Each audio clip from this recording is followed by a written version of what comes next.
Approx 60 दिन हो चुके हैं मुझे इस पॉकेट 4 कैमरे को यूज़ करते हुए। मुझे कुछ तो अच्छी बातें लगी, बट बहुत सारी ऐसी भी बातें थी जो मुझे अच्छी नहीं लगी, जो बहुत सीरियस हैं। इस वीडियो में हम पॉकेट 4 का इन डेप्थ रिव्यू करने वाले हैं। प्लस मैं आपको ये भी बताऊंगा कि क्या आपको इसका स्टैंडर्ड कॉम्बो लेना चाहिए या फिर क्रिएटर्स कॉम्बो लेना चाहिए, या फिर आप मेरी वाली ट्रिक फॉलो कर सकते हो और पैसे बचा सकते हो। सबसे पहली चीज़, ये जो कैमरा आप मेरे हाथ में देख रहे हो ये है सोनी का FX3। 5 लाख के आसपास का कॉस्ट करता है इस लेंस के साथ में। ये दूसरा कैमरा मेरे हाथ में है, ये है एक्शन कैमरा, और उसके बाद में आता है पॉकेट कैमरा। तीनों में मेन डिफरेंस समझ लेते हैं कि आपके लिए कौन सा बेटर रहने वाला है, फिर हम वीडियो को आगे करेंगे। सबसे पहली चीज़, अगर आपको ऐसे किसी स्टूडियो में वीडियो शूट करनी है प्रोफेशनल लेवल की, तो मैं बोलूँगा आज की डेट में भी अगर आपके पास में 70-80 हज़ार रुपए एक प्रॉपर कैमरे में इन्वेस्ट करो। इनडोर शूट अगर कुछ ऐसा करना है, ज़्यादा बेटर क्वालिटी आपको मिलेगी। और अगर आपको कुछ ऐसे शॉट्स लेने हैं जहाँ पे कैमरा टूटने का, गिरने का ज़्यादा डर होता है, जैसे एग्जाम्पल के लिए बहुत सारे मेरे जर्नलिस्ट दोस्त हैं वो प्रोटेस्ट कवर करने गए थे, ऐसे सिचुएशन में आपको एक्शन 5, एक्शन 6 या कोई भी एक्शन कैमरा बाई करना चाहिए instead of this pocket camera. अब बात करते हैं तो फिर पॉकेट कैमरा किसको लेना चाहिए। अगर आप एक ट्रैवल ब्लॉगर हो, आप इवेंट शूट करते हो, आप व्लॉग शूट करते हो, या फिर आपको दोनों इन्वायरमेंट में शूट करना पड़ता है, कंट्रोल्ड इन्वायरमेंट में भी और आउटडोर इन्वायरमेंट में। बट जो आपके आउटडोर इन्वायरमेंट के शूट्स होते हैं वो हार्डकोर इन्वायरमेंट में नहीं होते हैं। ऑलराइट, अब बात करते हैं DJI Pocket 4 standard combo versus creators combo, क्योंकि एक टाइम पे मैंने दोनों ही बाई किया था Amazon से और उसमें स्कैम भी हुआ। स्कैम के लिए आप आई बटन में एक वीडियो है वो देख सकते हो, सो दैट अगर आप Amazon से ऑर्डर करने का सोच रहे हो तो आपके साथ में वो स्कैम ना हो। पहली चीज़, क्रिएटर्स कॉम्बो कॉस्ट करता है अप्रॉक्स 68,999 का, डिस्काउंट के बाद ये आपको 65,000 का मिलता है। और स्टैंडर्ड कॉम्बो कॉस्ट करता है 48,999 का, अप्रॉक्स 50,000 का। मैं ग्रे मार्केट की बात नहीं कर रहा हूँ, याद रखना ग्रे मार्केट से आपको कोई भी DJI के प्रोडक्ट नहीं लेने हैं, वारंटी नहीं मिलती। आप अगर स्टैंडर्ड कॉम्बो लेते हो आपको ना तो ट्राइपॉड मिलेगा, ना तो DJI का माइक मिलेगा, ना ही वाइड एंगल लेंस मिलेगा, ना ही सॉफ्ट लाइट मिलेगी, और ना ही आपको पाउच मिलेगा। मिलेगा क्या, आपको एक कैमरा दे दिया जाएगा। ये जो क्लैंप आप देख रहे हो जिससे आप अपना गिम्बल प्रोटेक्ट कर सकते हो, ये एक मिल जाएगी, और एक आपको ये कनेक्टर मिल जाएगा। याद रखना DJI Pocket 3 में जो कनेक्टर आता था वो उसका बैटरी पैक होता था, बट ये कोई बैटरी पैक नहीं है, which is a very negative point. मैं इस चीज़ में तो DJI से यहाँ पे डिसअपॉइंटेड हूँ कि आपको इसके साथ में भी बैटरी पैक देना चाहिए था। अब ये जो कनेक्टर आप देख रहे हो इसका काम बस इतना है कि अगर आपको DJI Pocket 4 को चार्ज करना है बिना ट्राइपॉड पे लगाए, तो फिर आप इसको ऐसे ही चार्ज कर सकते हो। बॉटम में टाइप C है, बट अगर आप इसको ट्राइपॉड पे लगाना चाहते हो, उसके बाद आप यूज़ करना चाहते हो और चार्ज करना चाहते हो, तो आपको ये कनेक्टर लगाना पड़ेगा, जिसकी वजह से क्या होगा, टाइप C वाला जो पोर्ट है वो बैक साइड में आ जाएगा और यहाँ से आप इसको चार्ज कर सकते हो। बस इतना ही काम है, इससे ज़्यादा कुछ इसका काम है नहीं। ओके, तो कट शॉर्ट बात ये है कि 50,000 में स्टैंडर्ड कॉम्बो लेना चाहिए या फिर क्रिएटर्स कॉम्बो लेना चाहिए। अगर आपको स्टैंडर्ड कॉम्बो 50,000 का मिल रहा है, क्रिएटर्स कॉम्बो के लिए मैक्सिमम 62,000 खर्च करना, उससे ₹1 ज़्यादा मत खर्च करना। क्योंकि अगर आप पॉकेट 4 को अच्छे तरीके से यूज़ करना चाहते हो तो कम से कम आप इसमें ND फिल्टर्स बाई करोगे। एक्शन शॉट्स में बहुत ही ज़्यादा बेटर इफेक्ट आता है। आप इसके लिए CPL फिल्टर बाई करोगे, आप इसके लिए ब्लैक मिस्ट फिल्टर बाई करोगे अगर आप एक ब्लॉगर हो तो। अब ये सब क्या होते हैं, अगर कुछ समझ में नहीं आ रहा हो तो घबराने वाली बात नहीं, कॉमेंट सेक्शन ओपन है, उसमें पूछ सकते हो। और आपको कम से कम 2 माइक चाहिए होंगे। ऐसे में क्या होता है कि अगर आप माइक मिनी 2 ले सकते हो तो फिर इसके साथ में बहुत अच्छा काम करेगा, या फिर आप मेरी तरह सेकेंड हैंड DJI का माइक 3 ले सकते हो, 15-16,000 में मिल जाएगा। इस तरीके से आप अपने स्टैंडर्ड कॉम्बो को क्रिएटर्स कॉम्बो से बेटर बना सकते हो। अब बात करते हैं इसके डिज़ाइन के बारे में, जिस चीज़ के लिए आप लोग आए हो एक्चुअल रिव्यू के बारे में। कुछ अच्छी चीज़ें लगी मुझे इसके डिज़ाइन में और कुछ ख़राब चीज़ें लगी। जैसे ये जो क्लैंप है ये मुझे सबसे नेगेटिव चीज़ लगी। मुझे पर्सनली ऐसा लगा जो DJI Pocket 3 का केस आता था उसको वो थोड़ा सा बेटर बना देते और वही केस Pocket 4 के साथ में प्रोवाइड कराते तो हमारा Pocket 4 ज़्यादा बेटर प्रोटेक्टिव रहता। ये जो क्लैंप है बहुत छोटी क्लैंप है और इसकी वजह से क्या होता है, जब हम इसको बार बार लगाते हैं ना, पहली चीज़ तो ये ईजिली लगती नहीं है।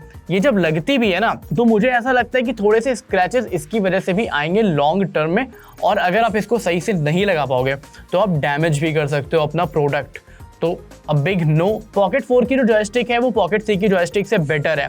एक और चीज़ है जो आप पॉकेट 4 में कर सकते हो वो है जॉयस्टिक को कंट्रोल कर सकते हो। या तो आप इसको जूम के लिए यूज़ कर सकते हो या फिर आप इसको as a normal joystick use कर सकते हो। और अगर आपको जूम भी करना है तो इसमें अलग से एक बटन दी हुई है, एक कस्टमाइजेबल बटन भी दी हुई है। अच्छा, अच्छी चीज़ क्या है कि ये जो पॉकेट 4 है ये बहुत ज़्यादा डिफरेंट नहीं लगेगा आपको पॉकेट 3 से।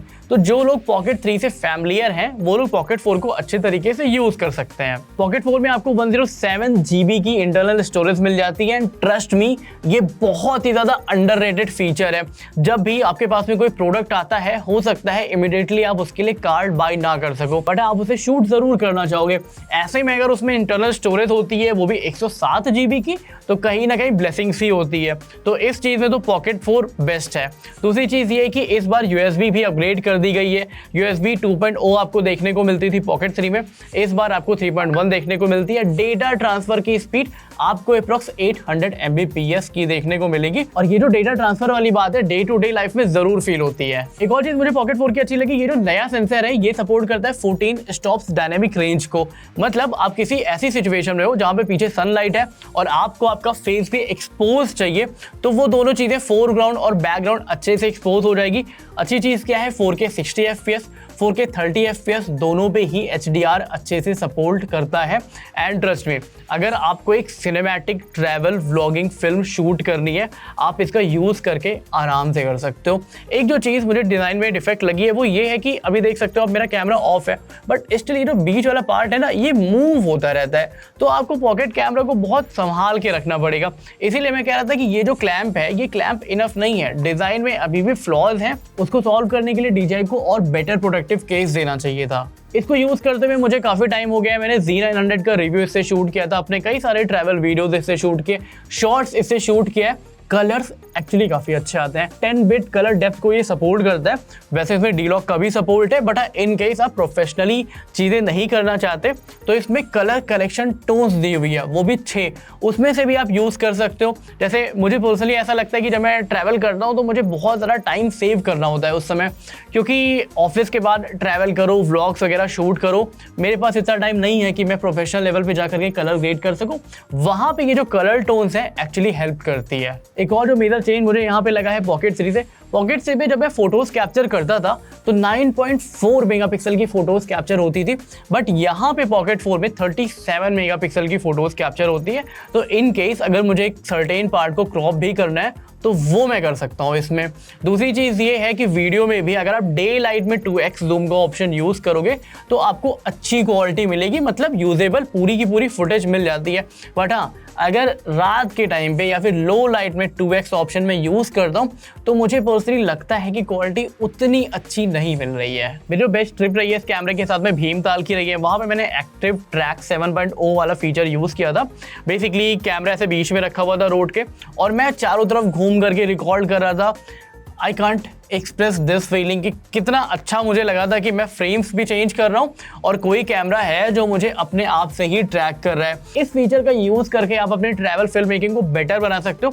अच्छी चीज़ क्या है कि एक्टिव ट्रैक 7.0 वाला जो फीचर है बढ़िया काम करता है। मतलब अगर मुझे रेट करना हो तो मैं 10 आउट ऑफ 10 की रेटिंग यहाँ पे दूंगा। इन केस अगर आप फ्रेम से आउट भी हो जाते हो उसके बाद भी अगर आप फ्रेम में आते हो तो भी ये कैमरा आपको ट्रैक कर लेगा। एक और अच्छी चीज़ ये है कि अगर आप रेगुलर बेसिस पे आप ही इस कैमरे को यूज़ कर रहे हो तो आप अपना फेस इसमें रजिस्टर कर सकते हो। फ़ायदा क्या होगा कि अगर बहुत सारे लोग हैं आपके साथ में तब भी ये केवल आपके ही फेस पे फोकस करेगा। और अगर आप चाहते हो कि 2 फेस को फोकस करे तो वो भी आप ये चीज़ कर सकते हो। तो इन शॉर्ट इसमें जितने फीचर्स दिए हुए हैं कोई भी ऐसा मुझे गिमिकी फीचर नहीं लगा। एक फीचर जो मुझे पर्सनली लगता है कि इंप्रूव हो सकता था पॉकेट 3 से वो था इसका पोर्ट्रेट मोड। जो लोग पॉकेट 3 यूज़ कर रहे हैं उनको पता होगा कि अगर हमको पॉकेट कैमरे में पोर्ट्रेट मोड और लैंडस्केप मोड के बीच में स्विच करना होता है हमें बस ये करना होता है। इस तरीके से अगर आप शूट कर रहे हो तो आप लैंडस्केप मोड में शूट करो और अगर आप ऐसे शूट करो तो पोर्ट्रेट मोड में शूट करो। पोर्ट्रेट मोड में ये कैमरा अभी भी 3K रिजोल्यूशन को ही सपोर्ट करता है। बहुत सारे लोगों का कहना ये है कि सोशल मीडिया के लिए इतनी क्वालिटी बेटर है, बट मेरे हिसाब से ये था कि पहले भी 3K सपोर्ट करा था, अभी ये चीज़ कम से कम 4K होनी चाहिए थी।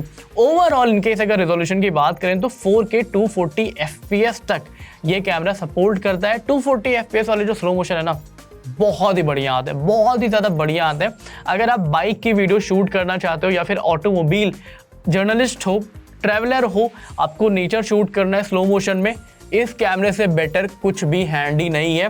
मैं आपको कुछ फुटेज लगा के दिखा सकता हूँ। ये फुटेज मैंने लिटरली एक बाइक पे बैठ करके शूट की थी और आप देख सकते हो इसमें मोशन ब्लर कितना अच्छा आ रहा है, कितना ज़्यादा कैमरा स्टेबल आ रहा है। अगर सेम फुटेज मुझे इस कैमरे के साथ में शूट करनी होती तो शायद मेरा हाथ दर्द हो जाता। एक तो कैमरा ऑलरेडी इतना हैवी है, ऊपर से मुझे गिम्बल यूज़ करना पड़ता, तो टू मच वर्क।